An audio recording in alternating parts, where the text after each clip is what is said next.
నిజామాబాద్ జిల్లా ప్రజలకి నమస్కారం. నేను డాక్టర్ సుజాత బండారి, గైనకాలజిస్ట్, ఖలీల్వాడిలో విజయలక్ష్మి హాస్పిటల్లో ప్రాక్టీస్ చేస్తున్నాను. ప్రతి సంవత్సరం WHO ఆధ్వర్యం లోపల ఏప్రిల్ 7వ తారీఖున ప్రపంచ ఆరోగ్య దినోత్సవం జరుపుకోవడం జరుగుతుంది. ఇది 75వసారి 1950 సంవత్సరం నుంచి జరుపుకుంటున్నారు. ప్రతి సంవత్సరము ఈ ప్రపంచ ఆరోగ్య దినోత్సవం నాడు ఒక నినాదంతో మొదలవుతుంది. ఈసారి 2023 ప్రపంచ ఆరోగ్య దినోత్సవం యొక్క నినాదం ఏంటంటే అందరికీ ఆరోగ్యం, హెల్త్ ఫర్ ఆల్.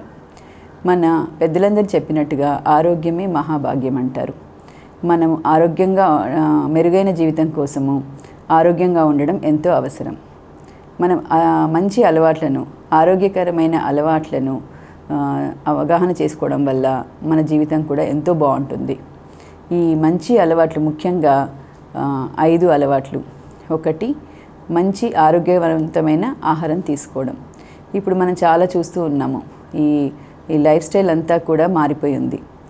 చాలా వరకు చాలామంది ఈ ప్రిపేర్డ్ అంటే జంక్ ఫుడ్ అట్లాంటి ఫుడ్ మీదనే తీసుకుంటూ ఉన్నారు. కానీ ముఖ్యంగా మనం తీసుకోవాల్సినవి ఫ్రెష్ ఆకుకూరలు, కూరగాయలు, పండ్లు ఇట్లాంటివి తీసుకోవడం ఎంతో అవసరం. ఎందుకంటే ఆరోగ్యంగా ఉండడానికి వాటిలో యాంటీ ఆక్సిడెంట్స్ అట్లాంటివి చాలా ఎక్కువగా ఉంటాయి. ఈ junk food, already prepared food ఇవన్నీ కూడా తీసుకోవడం వల్ల ఎన్నో ఆరోగ్యకరమైన సమస్యలు వస్తున్నాయి.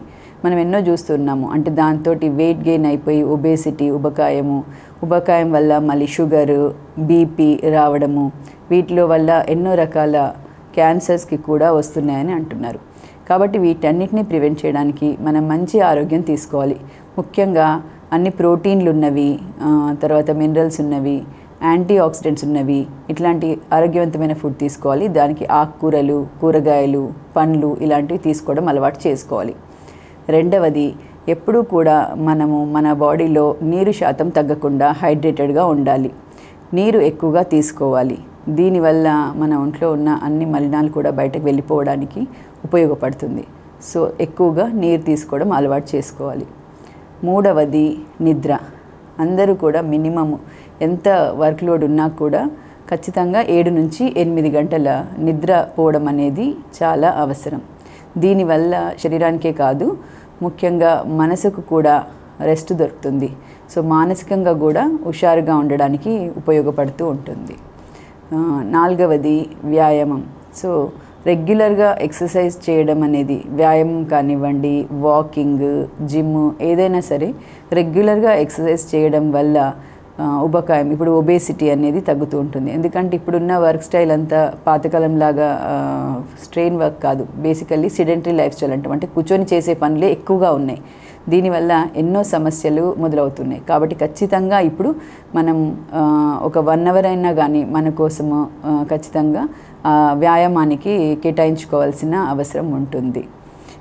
అన్నిటికంటే ముఖ్యంగా ఏంటంటే ఇప్పుడు చాలామంది ఊర్లలో, విలేజెస్లో కానివ్వండి, స్టూడెంట్స్ కానివ్వండి, ఎక్కువ మటుకు వీటికి మద్యపానము, సిగరెట్లు, గుట్కాలు ఇట్లాంటి వాటికి అలవాటు పడుతూ ఉన్నారు. వీటి నుంచి ఖచ్చితంగా అందరూ దూరంగా ఉండాలి. వీటికి బానిస అయిపోతారు. ముందు వాటికి అలవాటు పడి బానిసగా మారుతున్నారు. దీనివల్ల ఆరోగ్యం మీద ఎంతో అంటే ప్రాబ్లమ్స్ అన్నీ క్రియేట్ అవుతూ ఉంటాయి. లివర్ ఫెయిల్యూర్లోకి వెళ్ళిపోతూ ఉంటారు. ఆల్కహాల్ తీసుకోవడం వల్ల, సిగరెట్ వల్ల, ధూమపానం వల్ల, వాటి వల్ల లంగ్ క్యాన్సరు, ఓరల్ క్యాన్సర్స్ గుట్కాల వల్ల చాలా ఎక్కువగా ఉంటాయి. కాబట్టి ఖచ్చితంగా ఆరోగ్యంగా ఉండడానికి ఆల్కహాలు, స్మోకింగ్, గుట్కా ఇట్లాంటి వాటి నుంచి దూరంగా ఉండవలసిన అవసరం ఎంతో ఉంది. నేను గైనకాలజిస్ట్ కాబట్టి నేను ఖచ్చితంగా కొన్ని సలహాలు గర్భిణీ స్త్రీలకు మాత్రం ఇవ్వాలని అనుకుంటున్నాను. మన ఆరోగ్యం, మీ ఆరోగ్యం మీ చేతిలోనే. మీ పాప ఆరోగ్యం, మీ ఆరోగ్యం మీ చేతిలోనే ఉంది. కాబట్టి ఖచ్చితంగా మీరు కూడా మంచి పౌష్టికాహారం తీసుకోవాలి. మనం ఏదైనా కానీ జబ్బులు రాకముందే జాగ్రత్త పడాలి.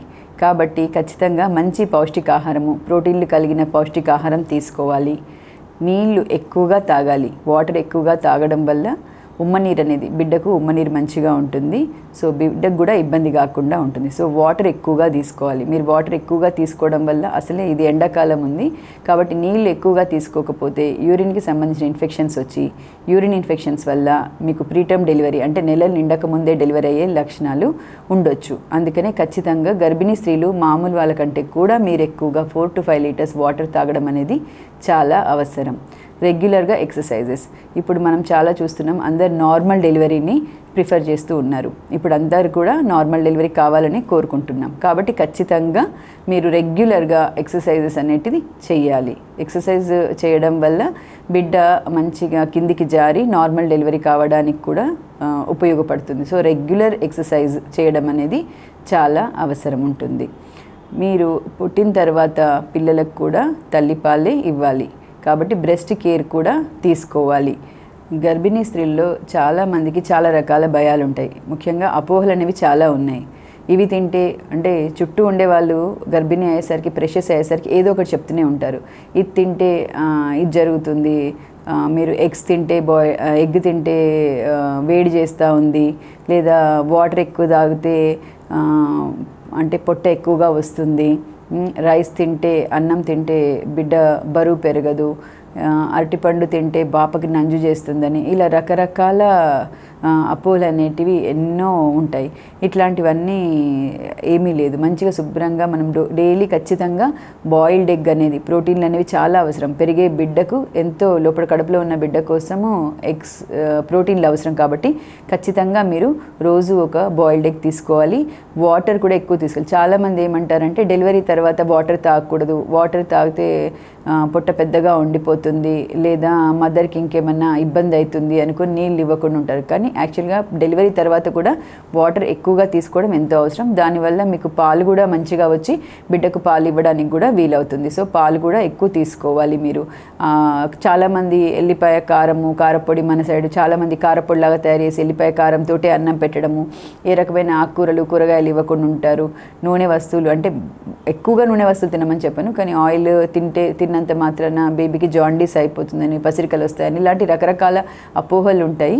అలాంటిది ఏమీ ఉండదు. మీరు డెలివరీ తర్వాత కూడా ముందు తీసుకున్నట్టుగా మంచి పౌష్టికమైన ఆహారం తీసుకోవచ్చు. వాటరు, ఎగ్, అన్ని రకాల ఫ్రూట్స్, డైట్ అంతా కూడా నార్మల్గా తీసుకోవడానికి వీలవుతుంది. రోజు ఖచ్చితంగా 7 నుంచి 8 గంటల వరకు నిద్ర అనేది చాలా అవసరం. ఇది శరీరానికే కాదు, మనకు మానసికంగా కూడా ప్రశాంతంగా ఉండడానికి ఉపయోగపడుతుంది. మళ్ళీ నెక్స్ట్ డే మన వర్క్స్ కూడా మనం ఎంతో ఎంతూజియాస్టిక్గా చేసుకోవడానికి వీలవుతుంది. ఇప్పుడు చాలామంది సెల్ ఫోన్లకి, ల్యాప్టాప్లకి, టీవీలకి మనం బానిస అయిపోయారని చెప్పొచ్చు. దానికి అడిక్షన్ అయిపోయినలు. చిన్న చిన్న పిల్లలందరూ కూడా అన్నం తినడానికి కూడా సెల్ ఫోన్ ఇస్తేనే అన్నం తినడము. పెద్దవాళ్ళందరూ ఈ టీవీ సీరియళ్ళ కోసం టీవీలకి, వర్క్ చేసుకునే వాళ్ళందరూ కూడా ఆఫీస్ వర్క్స్ అయిపోయాక కూడా ఇంట్లో కూర్చొని ల్యాప్టాప్లో వర్క్ చేయడం, ఇట్లా స్క్రీన్ టైమింగ్ అనేది చాలా ఎక్కువైపోయి నిద్ర అనేది చాలా తగ్గిపోయింది. ఇది ఇలాగే కంటిన్యూగా జరుగుతూ ఉంటే ఖచ్చితంగా ఆరోగ్యం అనేది పాడైపోతుంది. కాబట్టి నేను అందరినీ కోరేది ఏంటంటే ఖచ్చితంగా మీరందరూ సాయంత్రం 7 గంటల నుంచి రాత్రి 7 గంటల నుంచి ఖచ్చితంగా మీ ఇంట్లో ఉన్న స్క్రీన్స్ అన్నీ స్టాప్ చేయండి.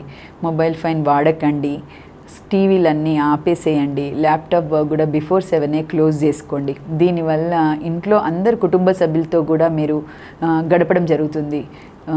శారీరకంగా ఆరోగ్యంగా ఉండడమే కాదు, మన మానసికంగా కూడా ఆరోగ్యంగా ఉండడం ఎంతో అవసరం మనకి. ఈ మానసికంగా మనం ఉల్లాసంగా ఉండడానికి మన కుటుంబ సభ్యులతో గడపడం అనేది చాలా అవసరం.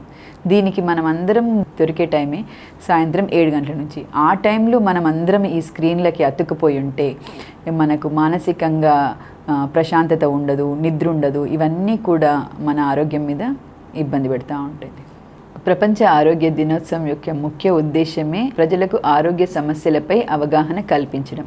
కాబట్టి మనందరం కూడా మంచి ఆరోగ్యకరమైన అలవాట్లను అలవర్చుకొని మన జీవితాల్లో సంతోషంగా ఉందామని, ఎటువంటి జబ్బులకి తావు రాకుండా చూసుకుంటారని కోరుకుంటున్నాను. Thank you.